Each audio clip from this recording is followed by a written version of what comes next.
Hey guys, I know I sound a little stuffy right now. My allergies are going crazy because it's like pollen season in Indiana, so it's like I have a cold for like 6 weeks. Anyways, that's not the purpose of this video. So a couple weeks ago, I was in Nashville, Tennessee. If you saw our last video, you saw some stuff about that.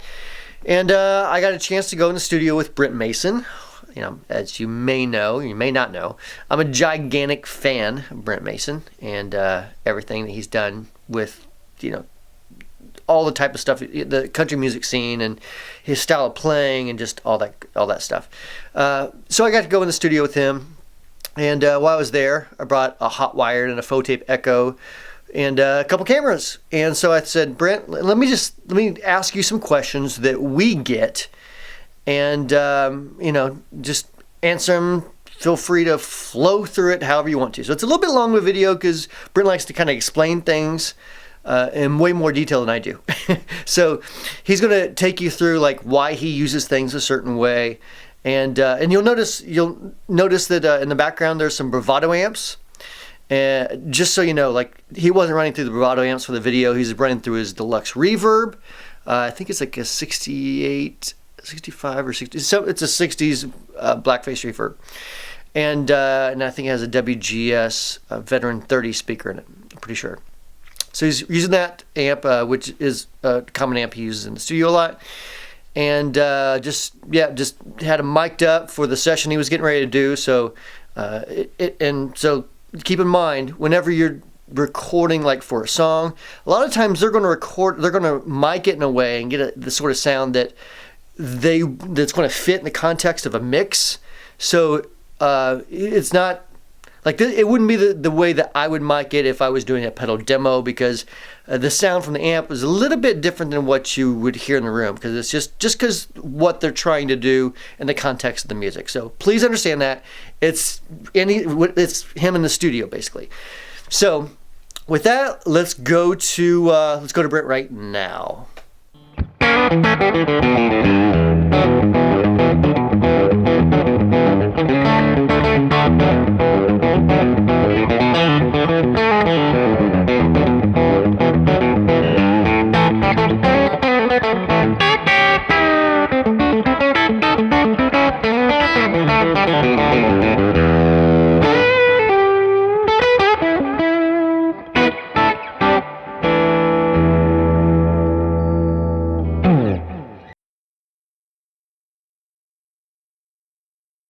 The blend knobs on this side is on the far right now because this knob right here, you can control the amount of overdrive that you want in your sound. So if you're playing a rhythm part and you want the natural sound of the amp to come in a little bit with the distorted sound, this is a gradual blend in here. And you could just adjust it to your own preference with your ear.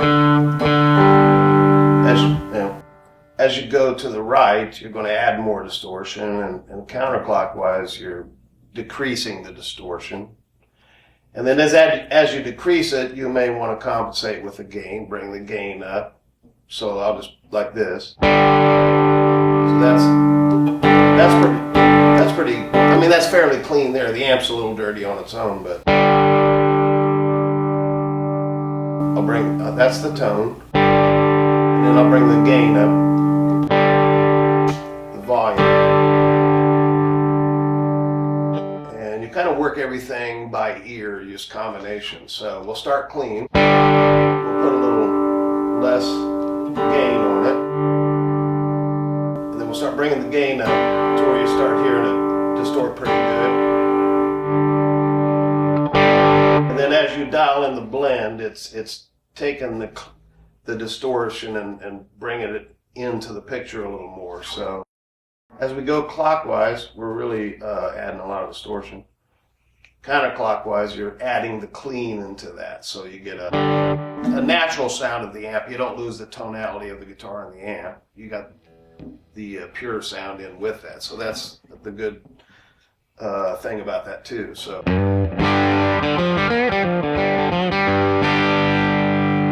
sounds like like an amp-driven thing. You're taxing the amplifier to get the distortion. You get the natural sound of the tone too.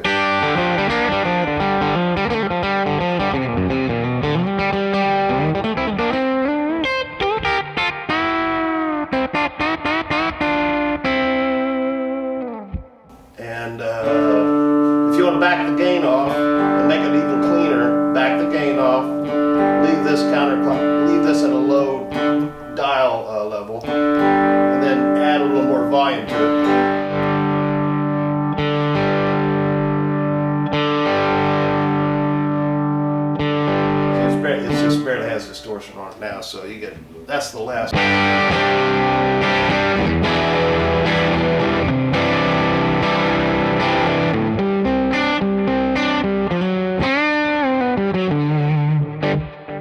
Yeah.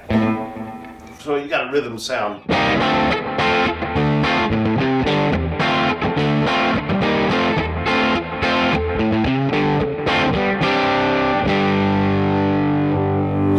Even keel, that distortion, let it.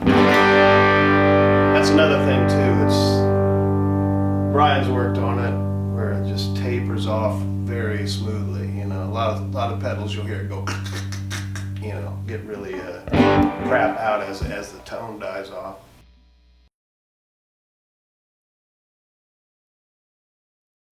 Well, I just kind of played a rhythm part. You know, that may. If it's kind of an Americana thing, just like I was doing, I may use the clean.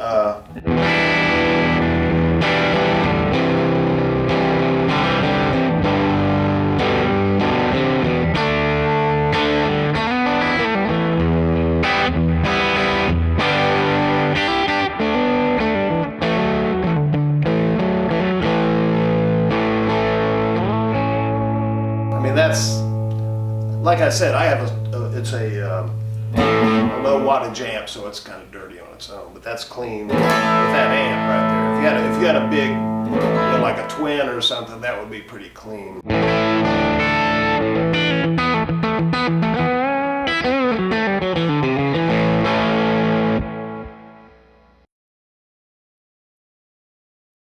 Well, this is set up, the sound I'm doing now is probably would be good for a blues too, you know, if you had a...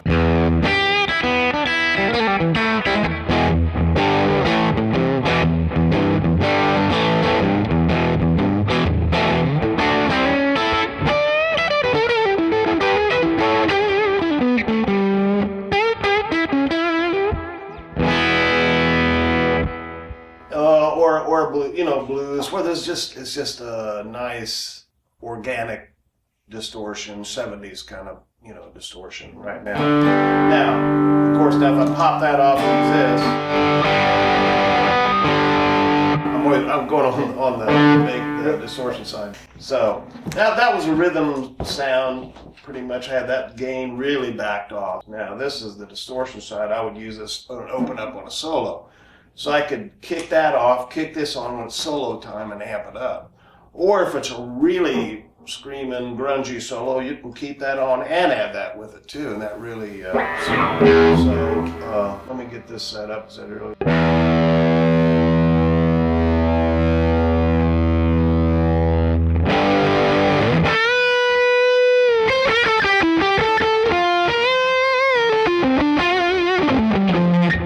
So that's for the solo. Now if we put this on, it really even amps it up.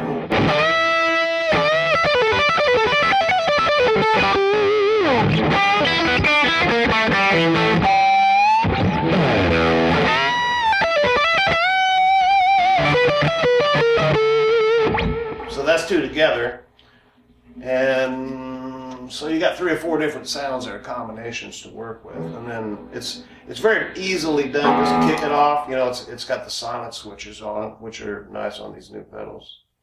And back to low wattage amp clean. Rhythm, and you can get the gain structure, you know, by messing with that volume. So we got the you know.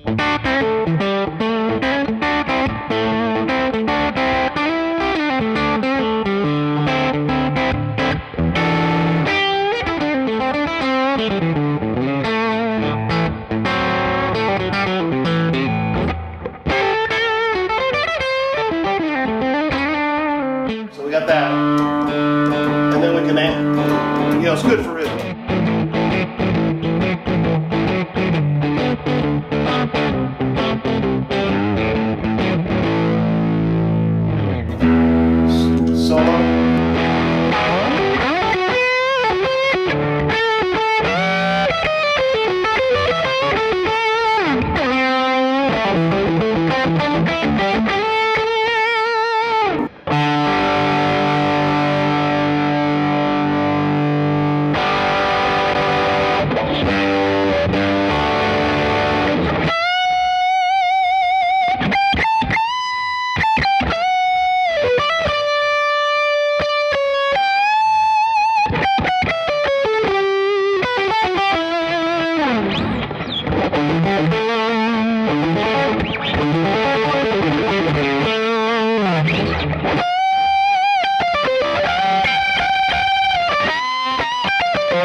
both 1 and 2 on distorted and the rhythm overdrive together. So you got, like I said, different combinations to your taste.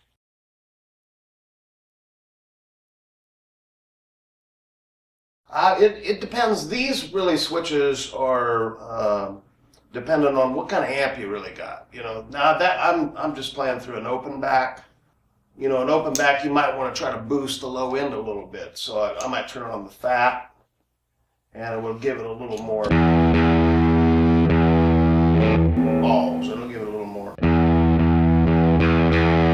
that would be. And then we got fat and fatter, like Dumb and Dumber. We got fat and fatter. So now, if you got a Marshall or a like a closed back cab or something, I'd start with normal because you're already going to have that low end push. Now, if you want a little more, just for the impact of the low end push, you can just test out the fat and fatter and see how much. Sometimes the fatter could be too much, or like I said, on a closed back cab, but you just set that to your own taste. But it adds a nice low end. It's not a muddy low end. It's a real tight. I don't know what frequency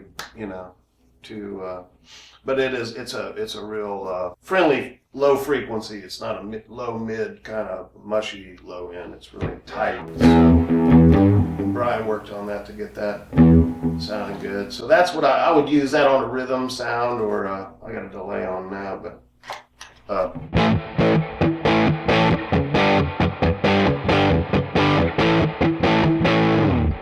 So you can hear that. And then you got just a normal. And if you want just a little bit more fatter, we got the first setting, which is just the regular fat.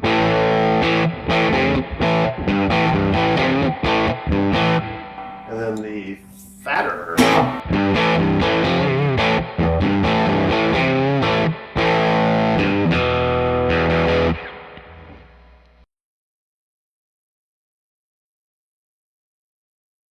Oh, just a lot. I mean, I've used these on a lot of things, like Blake Shelton things, or just recent things, and in the past, like when Shania Twain, when we did all those Mutt Lange things, he likes a lot of signature rhythms, like I was just kind of doing. So I would use this. I've used that where when I was doing the rhythms, I would listen to the phones and see. I would think. It needs to be a little more low end push, so I would start with a fat and play,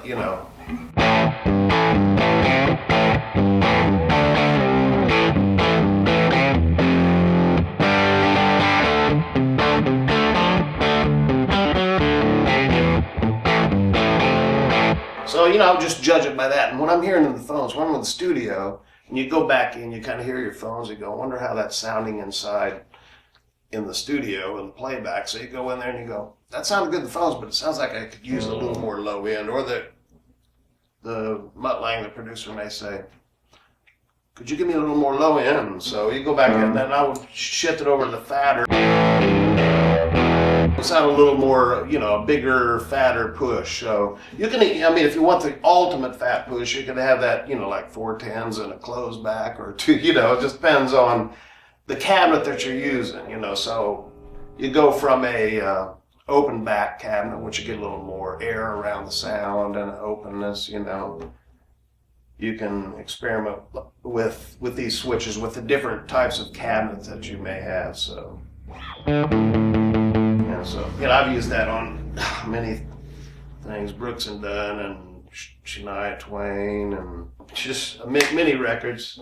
I've had this for a while, so each studio you go into, you may want to, it may work different. You may switch, a studio may have a different sound, so you got the combinations here and the versatility with it to say, well, today it sounds a little too fast, so I'm just going to use the normal. I don't need this switch, so it varies.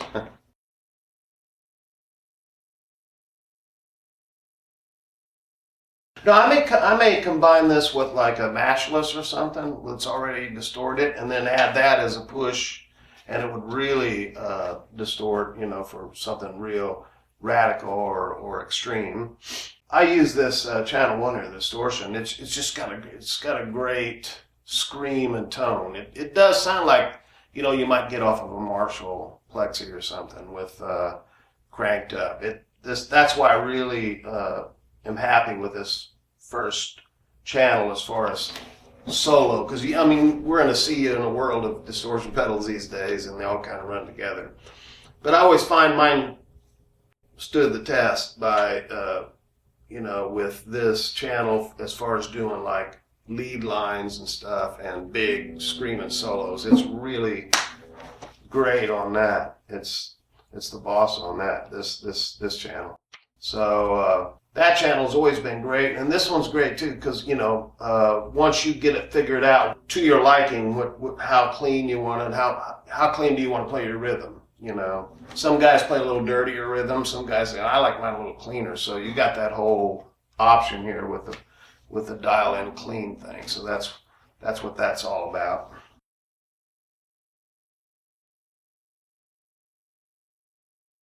These pedals, you know, there's a lot of distortion pedals out there on the market right now. Some of the pedals, I find the common problem with a lot of pedals, the tone knobs are always real unfriendly. When you start to add, you say it's dark, I'm going to add a little high end to it, and you start to turn the tone up. And it really starts to get harsh on the treble. You know, it takes away, it masks the low end, and the treble gets, and then all of a sudden you got a real raspy, you know, no tone kind of sound, thin.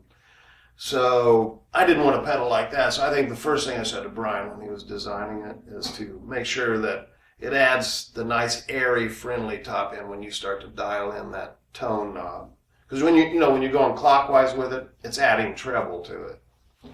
And again, like I said, some of the pedals, just as you add the tone, it starts to get real thin and bright and too bright, and it's like cuts your ear off. So this pedal doesn't do that. It's really sweet that way. It's sweet is the way I like to put it. You know, definitely if you want that real edgy, some people like that real edgy, raspy kind of thing. To even add it more to you can do that by just turn the tone all the way up, pretty extreme. But it adds just the right amount of top end, the airy, sparkly stuff, which is cool. And that's why I like this pedal. Both sides do that on the gain, the tone. Going and talking about the low end, these switches here are working the low end. Yeah, so you get a depth of sweep of low end. Some of them have a sweep like a parametric, and they start getting real. Then the low end sort of gets real boxy sounding. You don't get a real punchy low end. You get real muffly kind of boxy low end, which I don't like. You know, it's not the right kind of low end. And so when Brian put these switches in, it gave the right kind of low end on there too, a nice pure low end. It didn't play with the mids and the tone as much, you know. Those two elements of that pedal are really nice, I think. We sort of nailed that, I think. So the tones were really a key point in that, to get those switches and the dials right with the right frequencies. Also, I mean, you know, I'm jamming and playing a lot of blues and shuffles and stuff, but this has a real sweet tone. When I was talking about, you know, the right EQs and the sweet sound of the pedal, it really pays off when you're doing like ballads, if you want to use a little delay. When you're playing like some ballads.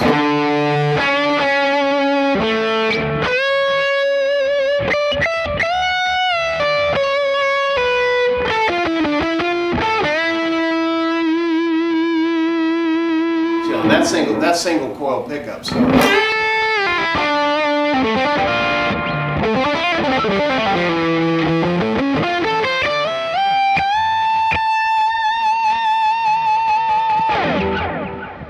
So if you're doing one of those screaming ballads, you know, it's perfect for that. And it's a real sweet sound. It doesn't thin out and cut your ear off, you know, when you're playing it. So I use that a lot for ballad solos. You know, it's real versatile that way. You can shuffle and rock out with it and you know, get real nasty with it, but then it has a sweet side too. That's a back pickup, and you know, a telly back pickup has a tendency to be, you know, real bitey and thin. I mean, not thin, but if you got a good telly, but it's going to bite a telly. You know, a single coil pickup like a Strat, if you're using the back pickup, it's going to bite if you're just using the back pickup. So this guitar, mine has a, you know, Davey Humbuck and Gibson in the front. So if you switch that over, you may want to adjust the low end and the high end a little bit. It might sound a little too dark.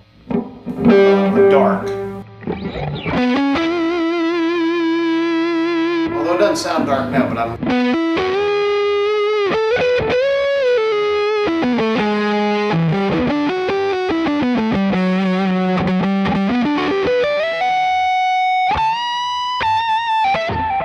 you can add a little high end on that. And this is a humbucker, so you may want to use less gain or something. You may want a smooth solo on it, and a little less distortion because it's already a humbucker. So it depends on the song.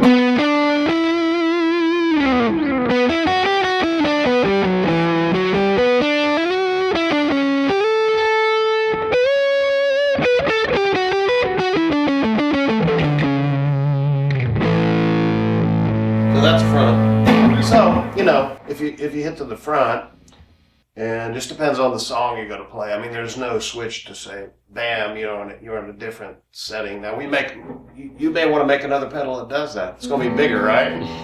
It's going to be about that big. Can you get that all down into this? Is that done? Is None about technology. Yeah.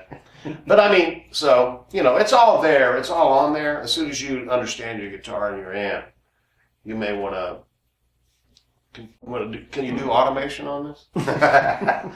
Need to. That's the next level, right? Right.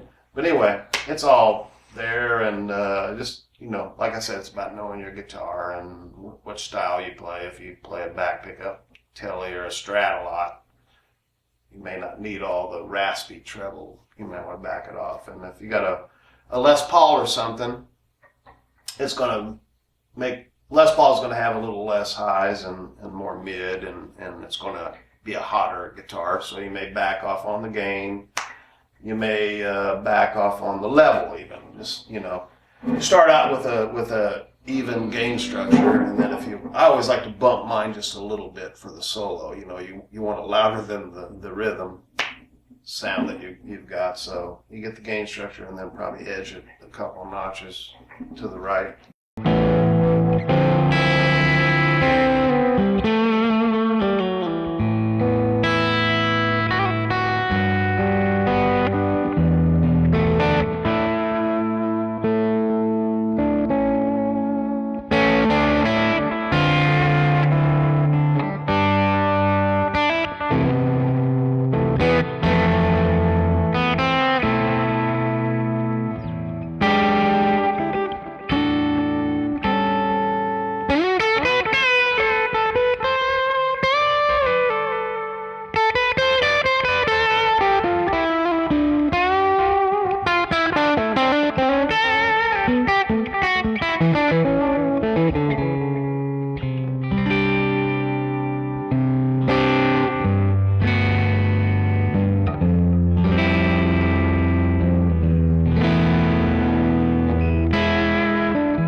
So thanks so much for watching. I hope you liked it. If you're not a fan of Brent Mason, I hope you are one now. 'Cause he's a super great guy, super talented player. Has done so much with music and just like created his own signature on so many songs you probably wouldn't even know. Basically, I mean, he's played on a lot of stuff, but especially like the 90s and the country for the past 20 years. A lot of that stuff is Brent playing on it. So like if you hear like an Alan Jackson song in the 90s and you're like, wow, who's that guy?